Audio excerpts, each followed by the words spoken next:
La caja de Pandora, obra pública, negocio del neoliberalismo. Quizá por falta de pericia o por negligencia, o peor aún, por corrupción. Los casos de obra pública construida con un sospechoso manejo de los recursos se multiplicaron cuando se buscaba el lucro, el dinero mal habido. Se trata de una vieja práctica arraigada en el sistema político mexicano que se volvió un modo de operar del Estado mafioso en época del neoliberalismo. En el más reciente informe de fiscalización de la función pública, un informe apenas divulgado por los medios, pese a ser público, se documentan auditorías que ilustran la práctica de lo que podemos considerar el quebranto nacional. Veamos algunos ejemplos. Sector comunicaciones y transportes. Obra, construcción de zapatas, pilas, columnas y cabezales para 3 secciones del viaducto elevado Observatorio Santa Fe. La auditoría de la Secretaría de la Función Pública documenta un pago en exceso por más de 4 millones de pesos. No se incluyeron facturas del insumo, armadura metálica, se lee en el documento. Como muestra del surrealismo mexicano, se pagaron más de 2 millones de pesos por obra no ejecutada. Se determinó que el residente de obra autorizó pagar por conceptos de obra no ejecutada. Se precisa y vale preguntar quién o quiénes se beneficiaron con los dineros de esta obra de ficción y no precisamente literaria. Pero hay mucho más. Se asienta en la mencionada auditoría que se efectuaron pagos indebidos que no corresponden a conceptos de la obra por más de 40 millones de pesos. Y a la cuenta se suman otros 51 millones de pesos por distintas inconsistencias y otros 8 por trabajos ejecutados sin comprobación documental.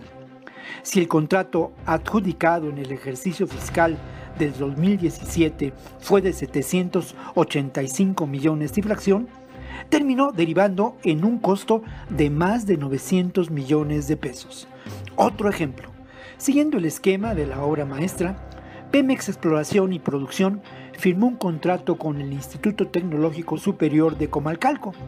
De acuerdo a la auditoría realizada, las irregularidades van de un inadecuado estudio de mercado para liberarse del procedimiento de licitación pública hasta la subcontratación de la empresa Resolver Magnament Service de México. Hay también deficiencias en los entregables. Se estima un daño de más de 43 millones de pesos a Pemex Exploración y Producción. Más casos, más quebrantos. Sector, Secretaría de Marina. Área auditada, Dirección Adjunta de Obras y Dragado. La obra en cuestión, el proyecto integral para la construcción del Centro de Estudios Navales en Ciencias de la Salud, su cuarta etapa en la Ciudad de México. Existen irregularidades en la licitación y la adjudicación de los contratos. Entre otras, se detectaron pagos por obras no ejecutadas o fuera de contrato. La auditoría realizada por la Secretaría de la Función Pública documenta una inadecuada planeación y programación, por lo que el costo de la obra se incrementó en más de un 99%. Hablamos de miles de millones de pesos. Si en el 2015 se estimó una inversión de más de 1.674 millones de pesos, 2 años después, el monto total de lo gastado llegó a 3.546 millones de pesos. Son solo 3 ejemplos: incapacidad, negligencia o peor aún, corrupción. Víctor Ronquillo en Informe Capital. Pues ya está con nosotros, Azul, Víctor Ronquillo, para seguir abriendo esta caja de Pandora. Víctor, muy buenas noches. Resulta inconcebible la facilidad con la que durante años se saqueó, incluso se crearon mecanismos para saquear, y más inconcebible resulta aún que haya personas que sigan defendiendo estos mecanismos para saquear. Víctor, buenas noches.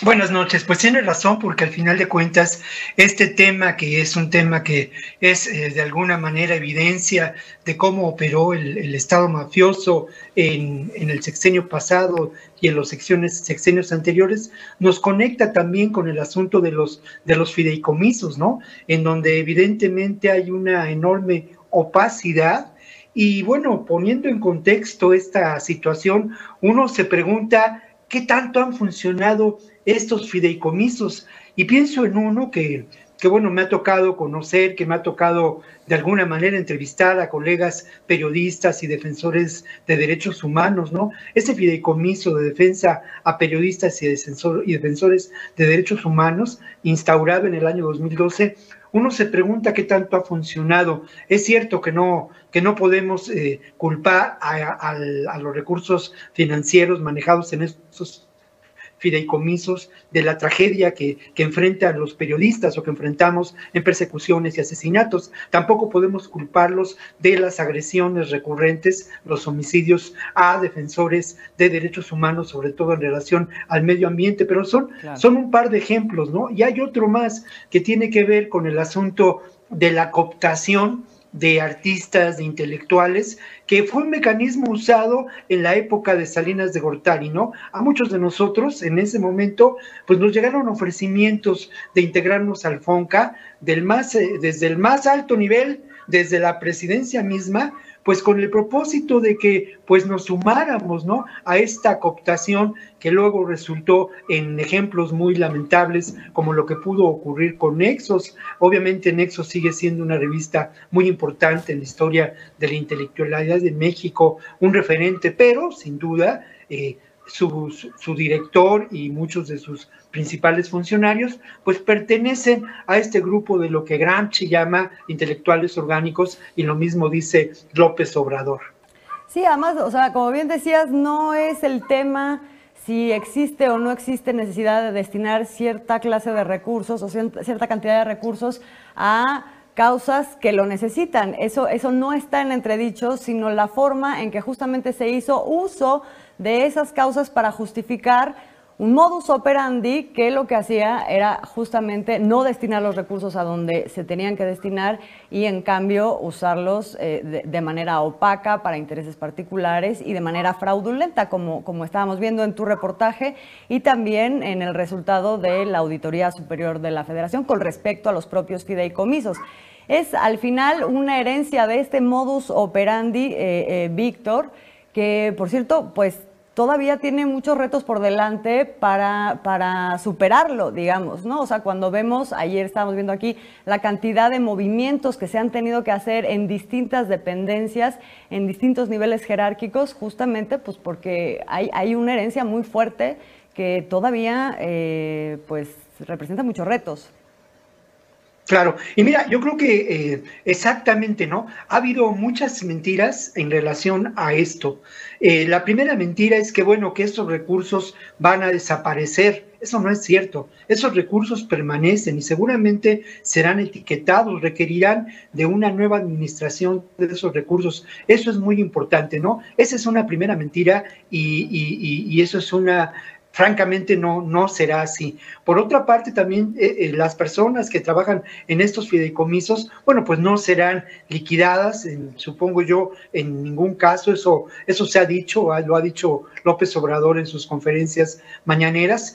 Y luego lo otro, hay una mentira que es muy grave, ¿no? El decir, por ejemplo, que a partir de la liquidación de algunos de estos fideicomisos, de su extinción más propiamente dicho, pues, por ejemplo, el pensamiento científico, la investigación científica va a ser cooptada por la 4T y va a ser limitada. Por favor, eso anulada, lo expresó un profesor del CIDE, pues de manera muy grave y francamente, pues hasta ridícula, ¿no? Yo creo que eso nos deja ver. Y lo otro que se vinculan los dos temas que les presento esta noche es que precisamente, no hay que olvidar que aquel Estado mafioso que operó, lo que buscaba era el negocio, lo que buscaba era lucrar, no buscaba el bien común. Y yo insisto mucho, hay que poner en contexto esta situación. No hay duda de que estamos atravesando una terrible crisis sanitaria y también una terrible crisis económica resultado de ello. Entonces, en cualquier lugar,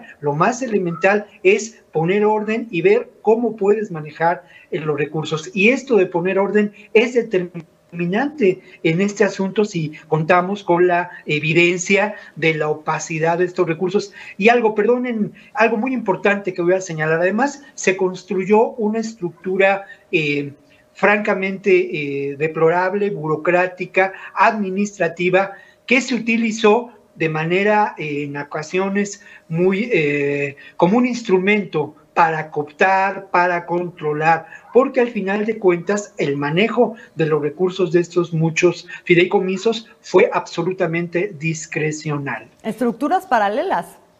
Exactamente. Para el control político, ¿no? En muchas ocasiones.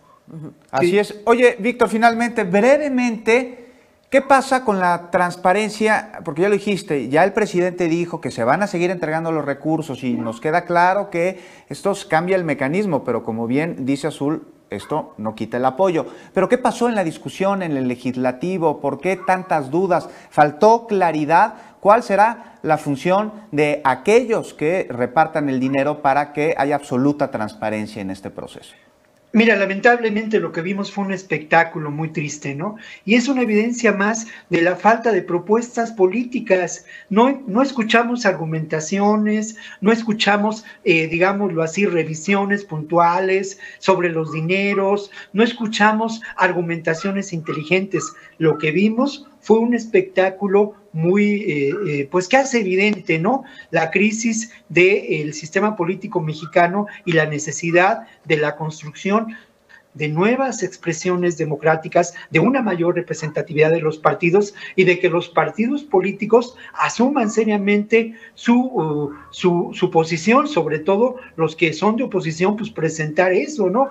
Finalmente, bueno, yo hago un trabajo periodístico, pero creo que obligadamente los diputados tendrían que haber hecho un trabajo de mayor investigación, de mayor calado, para argumentar si es que se oponen a esta extinción de los fideicomisos.